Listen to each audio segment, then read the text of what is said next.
Kementerian Luar Negeri mengungkapkan, jumlah warga negara Indonesia yang terlibat kasus penipuan online atau online scam terus meningkat dari tahun ke tahun. Sejak 2020 hingga kini, lebih dari 10.000 WNI tercatat terjerat jaringan kejahatan tersebut yang tersebar di 10 negara, termasuk Kamboja.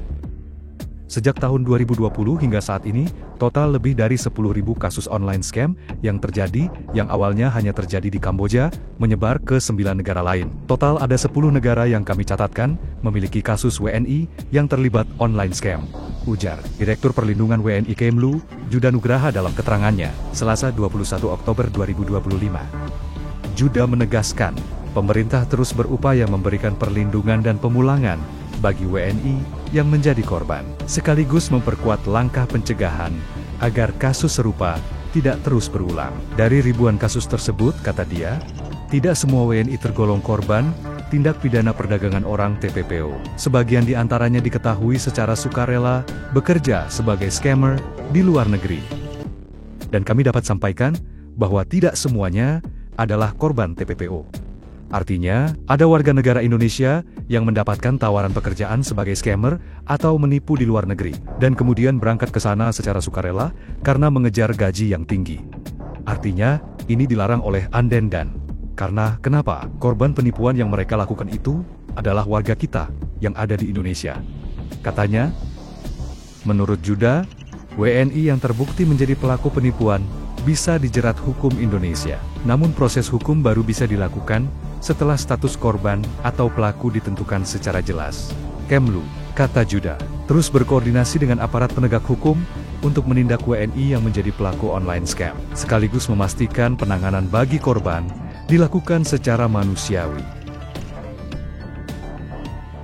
Terima kasih Anda masih bersama kami di Prime Market Highlights. Pemirsa, pemerintah Kamboja melaporkan total 2.767 orang telah ditangkap dari puluhan lokasi penggerebekan.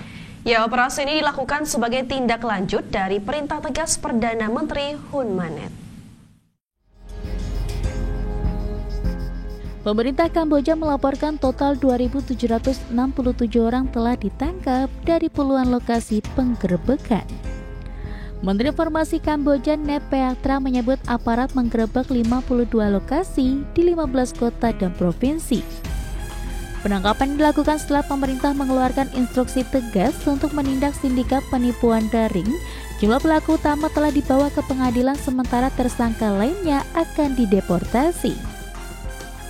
Perdana Menteri Hun Manet memerintahkan aparat untuk tidak ragu menindak tegas jaringan penipuan online.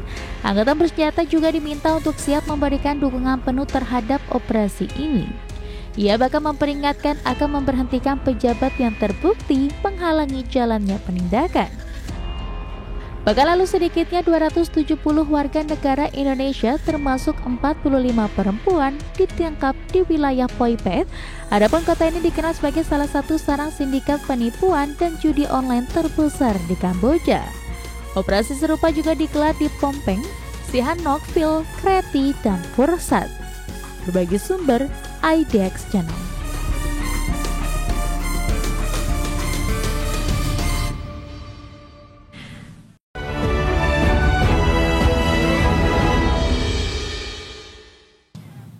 Masih di Prime Market Highlights, pemirsa, kita ke informasi mancanegara. Pemimpin Kamboja dan Thailand secara resmi menyepakati gencatan senjata yang mulai berlaku pada Senin tengah malam waktu setempat. Keputusan ini diambil dalam upaya mengakhiri konflik paling mematikan antara kedua negara dalam lebih dari 1 dekade terakhir.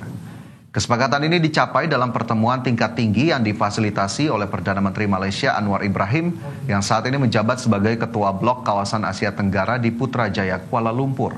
Bahkan pertemuan ini juga mendapat dukungan penuh dari Amerika Serikat dan Tiongkok yang turut berperan aktif dalam mendorong dialog perdamaian. Seperti diketahui, konflik yang memanas selama 5 hari terakhir dipicu oleh sengketa perbatasan lama yang meletus pada Kamis pekan lalu, di mana kedua negara saling menuduh sebagai pihak pemicu bentrokan yang kemudian berkembang menjadi serangan artileri berat serta serangan udara oleh Thailand di kawasan perbatasan darat sepanjang 817 km.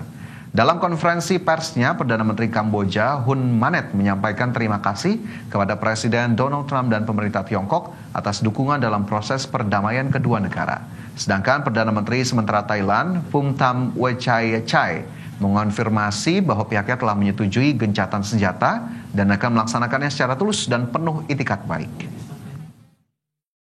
Today we have a very good meeting and very good results that hope to stop immediately the fighting that have caused many life loss, injuries, and also caused a lot of displacement of people. We have about a total of 300,000 both sides of refugees, 140,000 on Cambodian side, 160,000 on Thai side. We hope that the solutions that Prime Minister Anwar just announced will set a condition for moving forward for our bilateral discussion to return to normalcy of the relationship and as a foundation for future de-escalation of forces. Pemirsa, militer Thailand pada Selasa pagi menuduh Kamboja telah melanggar kesepakatan gencatan senjata. Tuduhan tersebut muncul hanya beberapa jam setelah kedua pihak mencapai kesepakatan gencatan senjata untuk mengakhiri pertempuran di perbatasan kedua negara.